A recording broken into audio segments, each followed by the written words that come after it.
Good day to you, my lords and ladies. I'm the Lord Commander Pyrpk, and this video is complete forge guide, so definitely watch out. This video has 9 parts, 9 segments, let's call it like that, and the second one is honestly, in my opinion, the most important one.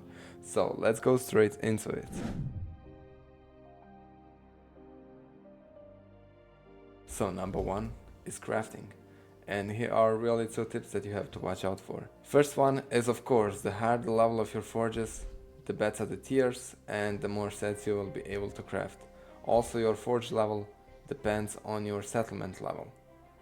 Now the second one is, of course, the filtering option, and this one is really useful. You can simply go and just select everything, not to overwhelm yourself, and pick only what you need. In my case, I do need legendary tier 7 and Brute. Brute is definitely like the best set, and I would highly recommend Brute to everyone, not just like endgame players. Now also what's really important is to firstly craft weapons. After that, what's also important is to craft 4 weapons at least. As you can see, I do have 1 crossbow currently, so this time I'm gonna craft another one and see if I can get like the best attack power out of it. And it actually seems very bad. It's only level 1, it's the lowest attack power, and we do definitely want to have like the best attack power. Let's see if this bow has good engraving effects at least, and it has these 2 ones. I mean, armed conflict +2 for ignite weapon is something, but not like the best one. So I could possibly use this bow as my reforged bow. So I'm gonna craft at least 2 bows more before I get high attack power one, and then I'm gonna use that high attack power bow as my main bow and gonna reforge every other bow that does not have good engraving effects. Those that do have good engraving effects, I'm gonna extract those effects, but you will see that in the video.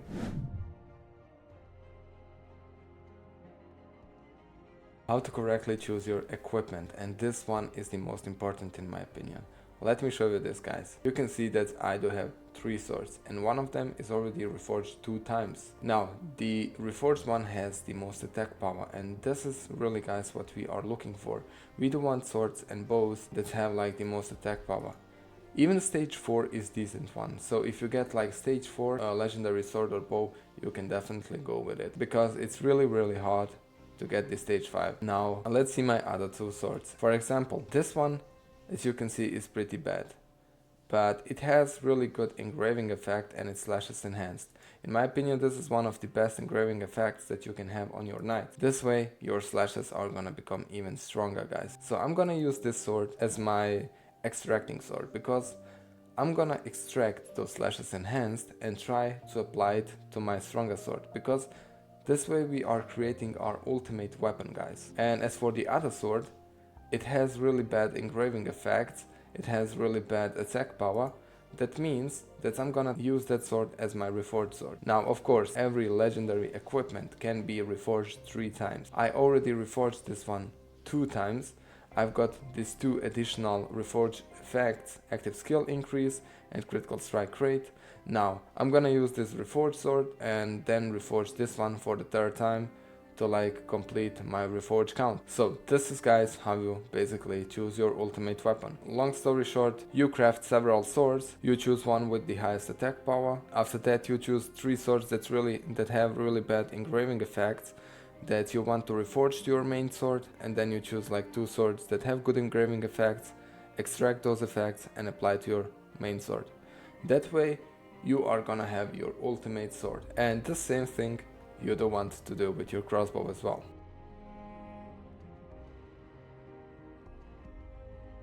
Number 3 is reforge. We already decided which sword will be reforged, which one will be extracted. Every legendary item can be reforged 3 times, and in order to reforge it, you do need literally same item, and you do need literally same tier and same rarity in order to reforge it. It doesn't have to be like the same set. It can be Brute and you can reforge, let's say, Savant to Brute. Doesn't matter.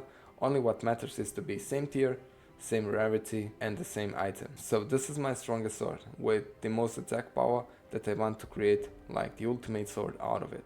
Now I do need 3 good random effects as well, and I do need good engraving effects. Over here under reforge section, I can only do random effects. So let's see which random effect am I gonna get once I reforge it for the third time. And of course I'm gonna use this sword that has really bad engraving effects and cannot be used for anything but only for reforging. And let's see what it's gonna be, and its penetrating power. Of course, penetrating power is not that good, but however, in the 5th chapter where we are changing random effects, we are gonna do and change that penetrating power. But first, let's go to forging.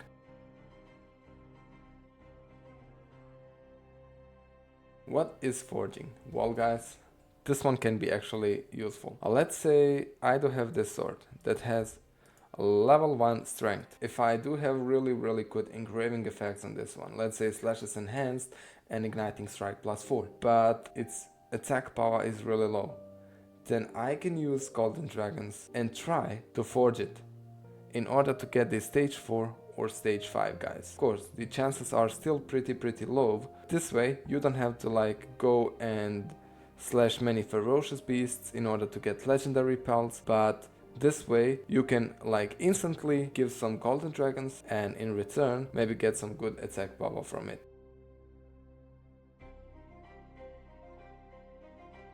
Number 5 is changing random effects, and this is my favorite one. So guys, before we start, I do want to like make a list for you over here so that you know which random effects are the best to have. So let's start, and number 1 is definitely like the damage increase, and everything else on this list is, I would say, like of the same importance, but like damage increase is the best one, trust me. And then after that you do want to watch out for attack power increase, active skill increase, damage dealt against bosses increase, critical strike damage increase, and critical strike rate. I don't know if I forgot something, but definitely these 7 effects or buffs, let's say, are the like best ones. So trust me, whatever you get from these 7 is really good. Now let's go with my ultimate sword that is currently in the making, and we do need 3 good random effects. As you can see, currently I do have active skill damage increase and critical strike rate. They are on the list, but penetrating power is really bad. Now of course you can lock it only once, you cannot lock it twice, so definitely watch out what you are gonna lock. I do have something in mind that I do want to have and that I do want to try to lock, so let's see if I can get that. And yeah, okay, definitely the previous one was better, so we are gonna keep it. Okay, this time I got damage increase and critical strike damage increase as well, so I'm gonna go with this one in case I don't get anything better in the future. Here I've got something that I wanted, and it's maximal attack power 240 is really amazing, and this is one of my favorites over here, honestly, because this way my attack power is gonna increase heavily based on attack power increase multiplier. And I'm gonna lock this one and see if I can get 2 other effects to be good as well. And of course this time they were really bad, so doesn't matter what I choose. Let's go again, and this time active skill casting, okay, not the best. And this time we've got critical strike rate, so I'm gonna go with critical strike rate even though I don't want some other effects. And again, and this time I've got damage increase and strike combo damage increase. So guys, definitely damage increase is like number 1 on the list. I do have attack power 240 maxed out, and strike combo damage increase is not the best, it's like decent one. I do use a lot strike combo with my knight, so it's gonna be good, but definitely I do want to keep re-rolling this until I get really 3 powerful random effects. Let's say attack power 240 and 2 times damage increase. That would be, like, in my opinion, maybe the best random effects for me. Number 6, extraction, and honestly guys, I really hated this. So in my video where I tried to explain the new updates, I did the extraction and I lost igniting strike +4. Of course, it's literally normal because I tried to extract from tier 5 and applied to tier 6 guys, and the chances were pretty low. But if you are extracting, let's say, from tier 6 and applying to tier 6, then chances are much better. So that's why I hated it in the first place. However, this is actually really good. It's still not guaranteed that your effect, that your extraction and engraving are gonna succeed. However, this is really good guys, trust me. Because this way you are gonna be able to create your ultimate weapon, ultimate sword and ultimate bow. So this is good. Now, as you can see, I do have this one legendary tier 7 sword left. And it has slashes enhanced, guys. I do want to try to have the slashes enhanced on my ultimate sword that I'm currently crafting, but definitely have in mind, once you extract the skill from your item, it's gonna be simply destroyed and you will never ever have it again. But at least you are gonna get chance to apply that skill to some other weapon that you are currently trying to make like the ultimate version of it. Let's go and let's extract slashes from this sword and let's destroy this sword forever, but at least we are gonna get chance to apply actually slashes enhanced to our other sword. It doesn't cost that much, it only costs you a legendary item. And this is how you are gonna get that engraving effect fragment.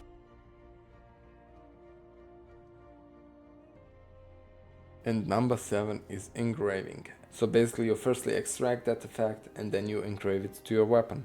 We extract the slashes enhanced and then we are gonna try to engrave it to our ultimate sword. As you see, this ultimate sword has really bad engraving effects, but if we succeed, this one sword is gonna become even more ultimate. So we are gonna go and engrave slashes enhanced. It does cost a lot, but it doesn't have like guaranteed success rate. It is really good chance that 2 out of 3 times it is gonna succeed, but it's not guaranteed. What's really important to know is if you are extracting from the same tier, tier 7 legendary, and engraving to this tier 7 legendary, your chances are gonna be pretty high. But if you are extracting from tier 6 legendary and trying to engrave to tier 7 legendary, your chances are gonna be pretty low then. Let me explain this to you guys. So this time I'm gonna sacrifice my tier 6 a legendary sword that I used until now. It wasn't that good. I mean, it had good random effects and decent basic ability for tier 6, but was not the best. So I could have used this one at least in set research to like speed up my brood progress, but however,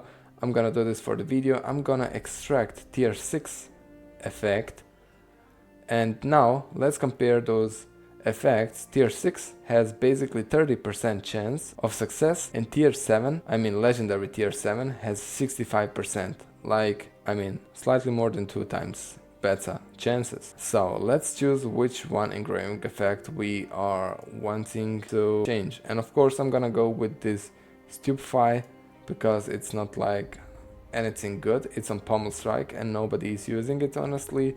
So I'm gonna try and apply slashes enhanced, and it's not guaranteed, so it can be that I'm simply gonna lose my slashes. So let's see. And I was lucky enough to get slashes enhanced engraved on my ultimate sword, and this is really amazing because I'm almost there and this sword is almost like ultimate sword.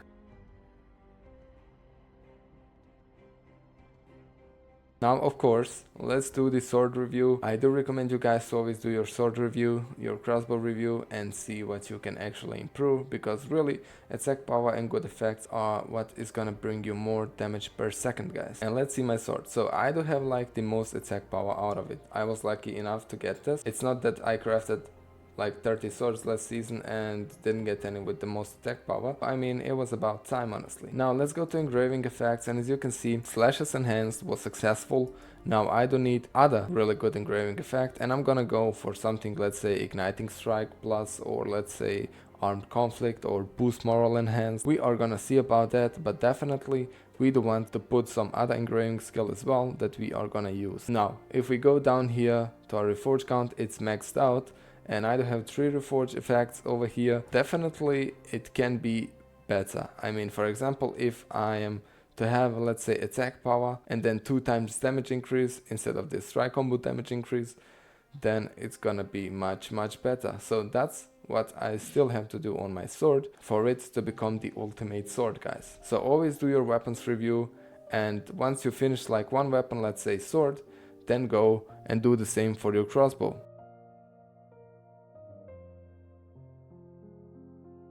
Now the shop section, and this one is really overwhelming, guys, so I'm gonna be explaining this one. And let's firstly start from these fragments, because most of you ask, how do you even get these fragments and are they even useful?